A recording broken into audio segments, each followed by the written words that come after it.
तो चलिए दोस्तों, आज हम शुरू करते हैं क्लास 12th का एक topic system of linear equation. इस चैप्टर से बोर्ड एग्ज़ाम में भी क्वेश्चन कन्फर्म रहते हैं 3 या 5 नंबर के लिए। तो आज हम इस चैप्टर को पढ़ेंगे। इससे पहले मैं कुछ बेसिक इन्फॉर्मेशन आपसे बताना चाहूँगा। क्लास 10th में जैसे कि हम लोगों ने पढ़ा था लीनियर इक्वेशंस इन 2 वेरिएबल, तो हम उसमें सॉल्व करते थे लीनियर इक्वेशन क्रॉस मल्टीप्लिकेशन से या फिर सब्स्टिट्यूशन या फिर एलिमिनेशन मेथड से। लेकिन क्लास 12th में अब हम मैट्रिक्स और डिटर्मिनेंट पढ़ चुके हैं, तो आज हम सॉल्व करेंगे मैट्रिक्स या डिटर्मिनेंट मेथड से। तो सिस्टम ऑफ लीनियर इक्वेशन जो टॉपिक का नाम है, आप लोग भी नाम दे सकते हैं, नोट्स बना सकते हैं इस चैप्टर की। तो हम लोगों ने जैसे कि 10th में भी पढ़ा होगा, इक्वेशंस 2 तरह की होती हैं, कंसिस्टेंट सॉल्व करने पे होती हैं या फिर इनकंसिस्टेंट। कंसिस्टेंट वो होती हैं जिनमें 1 और मोर देन 1 सॉल्यूशंस होते हैं, और इनकंसिस्टेंट वो होती हैं जिसमें नो सॉल्यूशंस होते हैं। तो बेसिकली मेरा कहने का मतलब है, जो क्या बोलते हैं, अगर 2 लाइन हम बनाते हैं, अगर वो पैरेलल हो जाती हैं तो इसके कोई भी सॉल्यूशन नहीं होते हैं। अगर वो इंटरसेक्ट करती हैं किसी एक पॉइंट पे तो उसकी यूनिक सॉल्यूशन होते हैं। अगर वो कोइंसाइड करती हैं तो उसके इनफाइनाइट सॉल्यूशन होंगे। तो इन कोइंसाइड और फिर इंटरसेक्शन पॉइंट पे कंसिस्टेंट सॉल्यूशन होगा। ठीक है।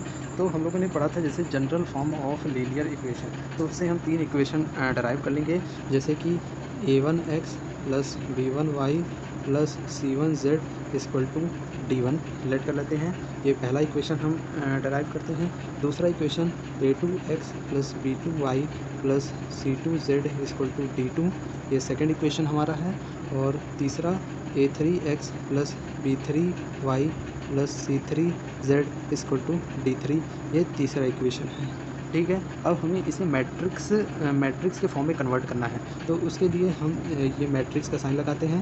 तो इक्वेशन, ये जो x के कोफिशिएंट है, इसको पहले कॉलम में लिखेंगे। x का यहाँ पे कोफिशिएंट इक्वेशन 1 में है a1, और इक्वेशन 2 में x का कोफिशिएंट a2, इक्वेशन 3 में x का कोफिशिएंट a3, और फिर इक्वेशन 1 में y का कोफिशिएंट b1, फिर b2, फिर b3, और c1 z का कोफिशिएंट c1, और फिर इक्वेशन 2 में z का कोफिशिएंट c2, इक्वेशन 3 में z का कोफिशिएंट c3।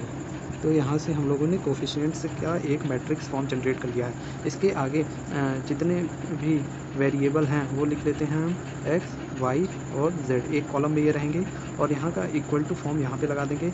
और फिर इसके बाद कांस्टेंट टर्म यहाँ पे d1, d2, d3 है, तो पहले d1 फिर d2 फिर d3 लिखेंगे। ठीक है। तो हम लोगों ने इस लीनियर इक्वेशंस के सिस्टम को कन्वर्ट कर लिया है मैट्रिक्स के फॉर्म में। तो एक काम करते हैं, ये जो जनरेट किया है इसको हम नाम दे देते हैं लेट ए, इसका पूरा नाम हो गया ए, और इसको नाम देते हैं एक्स, और इसको नाम देते हैं बी। ठीक है। हम लोगों ने इसको ए एक्स इक्वल टू बी के फॉर्म में कन्वर्ट कर लिया है। फिर इसके आगे हम, अगर हमें लीनियर इक्वेशंस के क्वेश्चंस को सॉल्व करना है, तो उसके लिए हमें 3 क्राइटेरिया देखनी पड़ती है। अगर तो यहाँ से हम बोल सकते हैं कि a की वैल्यू ये पूरे मैट्रिक्स हो गया, और x की वैल्यू ये वाला पूरा मैट्रिक्स हो गया, और b की वैल्यू ये पूरा कांस्टेंट टर्म वाला मैट्रिक्स हो गया। तो इस चैप्टर में सॉल्व करने के लिए सबसे पहले हमें डिटर्मिनेंट वैल्यू निकालनी पड़ेगी। डिटर्मिनेंट वैल्यू अगर निकालनी है तो उसके लिए 3 केस बनेंगे, तीनों हम पढ़ेंगे बारी बारी। केस 1 कुछ ऐसा बनेगा कि अगर हम डिटर्मिनेंट वैल्यू निकालें और वो नॉट इक्वल टू 0 है, तो हम बोल सकते हैं उसका ए इन्वर्स एग्जिस्ट करेगा, और ये यूनिक सॉल्यूशन देगा, और ये कंसिस्टेंट वैल्यू आएगी।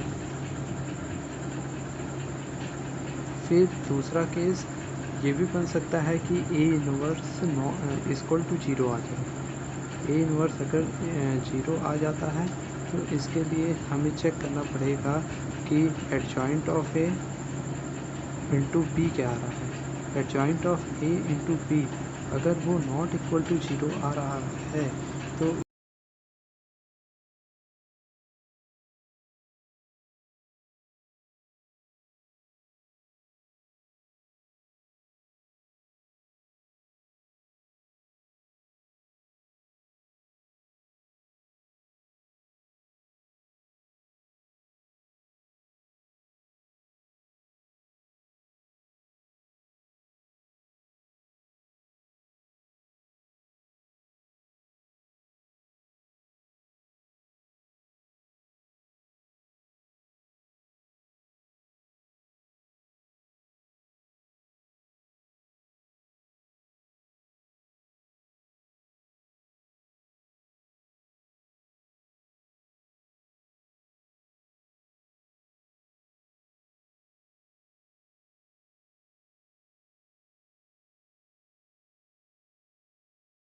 तो उसके लिए हम बोल सकते हैं इस सिस्टम ऑफ लीनियर इक्वेशन के लिए इसके पास नो सॉल्यूशंस होंगे, कोई भी सॉल्यूशन नहीं होंगे और ये इनकंसिस्टेंट होगा, कंसिस्टेंट। और केस 3 कुछ ऐसे बन सकता है कि डिटरमिनेंट वैल्यू हम निकालें और वो 0 आ जाए और adjoint of a into B भी हम निकालें तो वो भी 0 आ जाए।